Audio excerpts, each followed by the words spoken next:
So I want to start out, there's so many great things that have happened in the last 8 months, but a real highlight for me had to be the food drive that we did.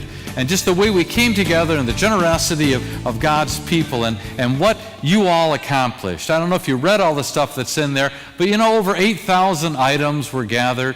That's over 7,000 pounds of food, right? And we started it out, remember that we based it off Jesus' feeding of the 5,000. That was the first message in the series. We did it.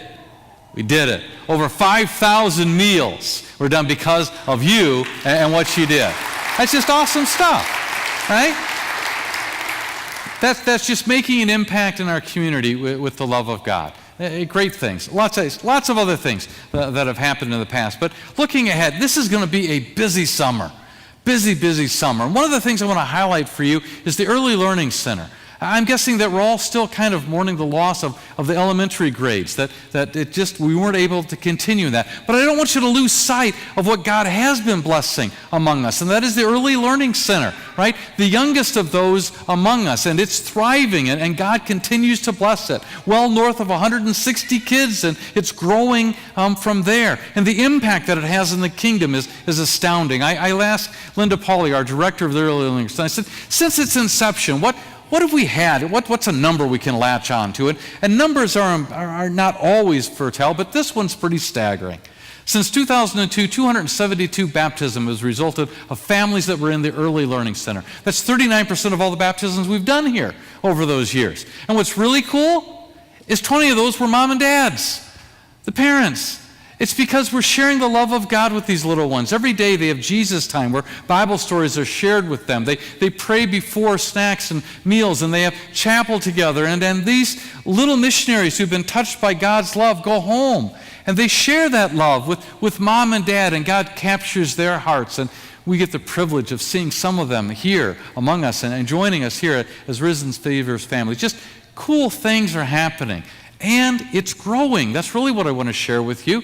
We had on our waiting list enough to fill 2 rooms, right?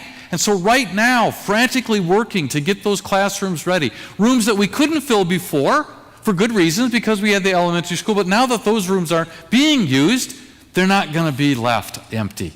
We get to use them Monday through Friday as we expand the ministry of the Early Learning Center and impacts on families. There's also expansion that's going to happen, that is into what's currently the church office area, right? Of a way in which the Early Learning Center can do an even better job than what it's done before, and in multiple use, not just for the ELC, but also for the congregation. So we're kind of working that out. What's exactly that going to look like? But what it does mean is, well, where are the church offices going?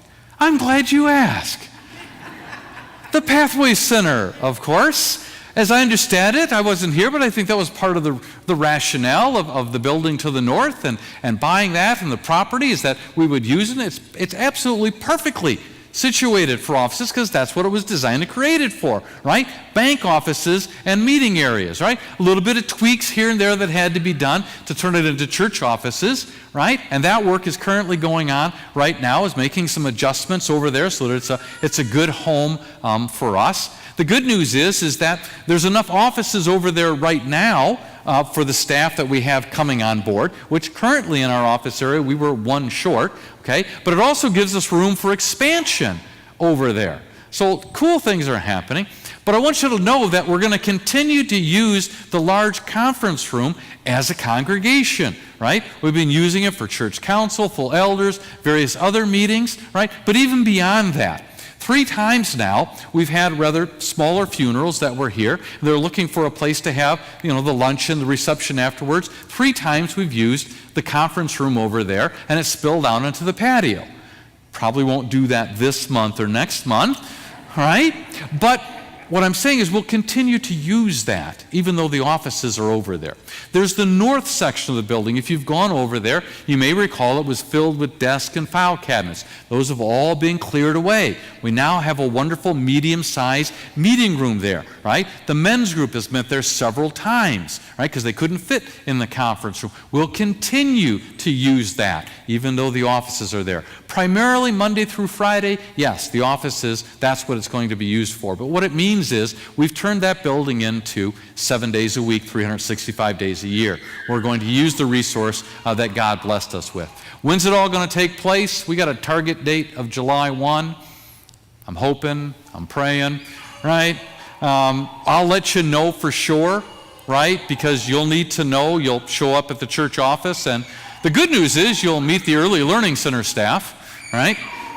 The bad news is that you won't see any of us because we'll be a couple hundred feet to the north, right? So we're trying to figure out signage to communicate that to people, and that's no small challenge, but we'll work through it, right? But we'll let you know. Suffice it to say, it's a monumental task to move the church operation office from point A to point B, but we got a great team working on it, and we'll get it done. Staffing is the next thing I want to tell you about, and that is, we already know the good news. Joel Endicott is coming as our director of worship. I know the praise team is pretty excited about that. But I got to call out the praise team, right? What a great job. Stepping up to the plate. Thank you. Thank you. Right? And they're going to continue to do so for the next few weeks. June 29th is when we're going to install Joel. We're going to do that at all the morning services instead of an afternoon, because I'd like for all of you, as many of you as can, to meet him and see him. We'll have a little reception in between services, but he'll be installed at the end of each service, and then we'll ask him sort of to finish out the service by offering up a song, a hymn during the traditionals, a song during the contemporary, so that you all get an idea to see him, right? And then he's going to go into that full-time position of director of worship. The next one that we're working on is associate pastor of congregational care, because this guy decides that he needs to retire. All right, okay, right. He's a great partner in ministry, and certainly I will miss him. As far as working alongside of him, I know that he's not going anywhere, and now I can count him as my friend. But we also need to fill that very, very vital role, right? Congregational care, that's visitation, that's home visits, that's working with the older adult population, right? All those things beyond also leading worship and preaching and all of that.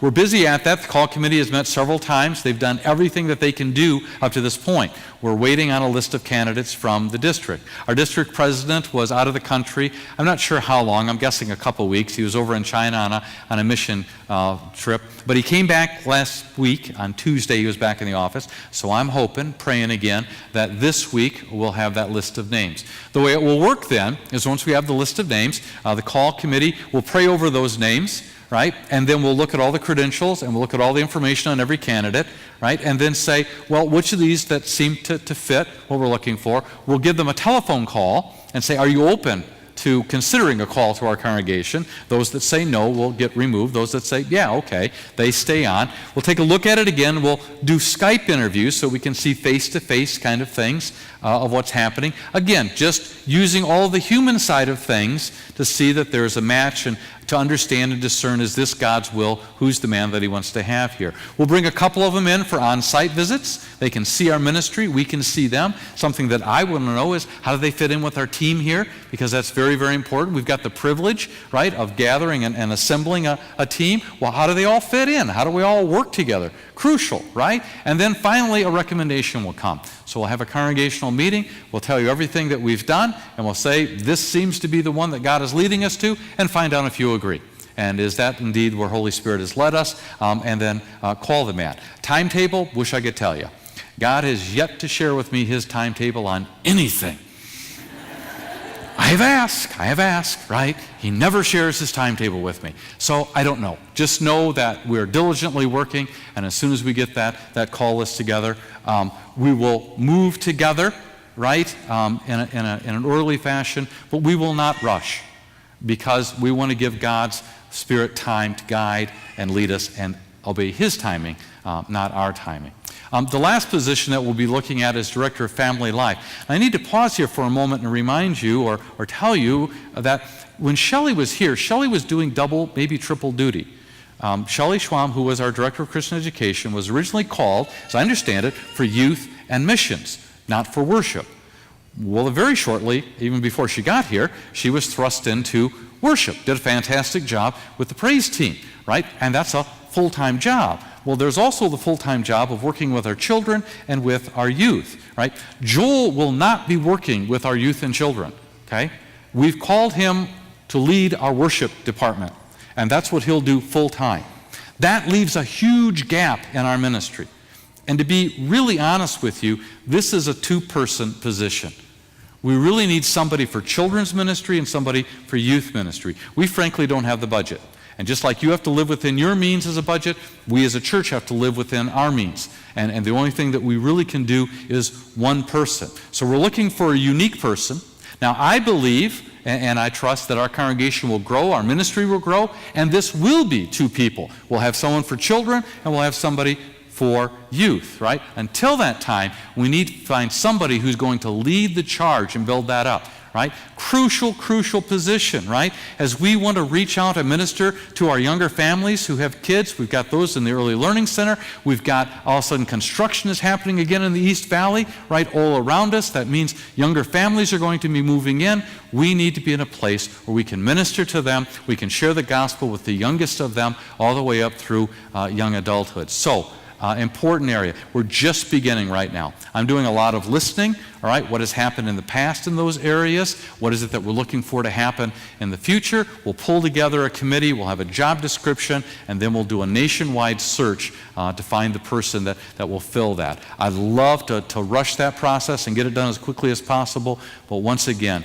it's better to be diligent, it's better to take our time, right, so that we assemble the right team. Right? If we're going to ask somebody possibly to move across the country, we want to make sure that, that was the right person. So far, God has been so abundantly clear in bringing the right people. He was abundantly clear to Michelle and I that we're supposed to be here, abundantly clear to Joel and Alicia. I'll share with you that he's already bought a house, and his house in Houston sold in one day.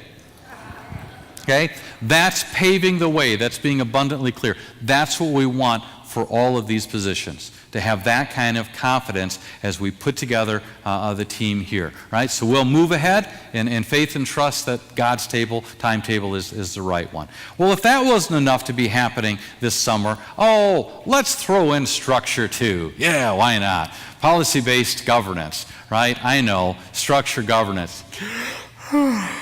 But it's important because it's the undergirding of how we do our ministry together, okay? The town halls that I had, there was very favorable reaction to that, so we'll move forward with that. This summer, early fall, we'll put together a policy manual and a transition plan, and I'm hoping to share that with you in late fall, early winter, so that we can get that through and have a transition plan and get the structure in place as our ministry grows. Okay, everybody, deep sigh of relief. It's great. It's exciting, right? Lots of neat things are happening here, and I didn't even tell you about some of the exciting things that have happened in the past 8 months. But God is blessing us, and we are moving forward. So, again, this was just a beta test. Let me know what you think. But just an update, a way of keeping communication lines open so that we're all on the same page moving ahead in our ministry.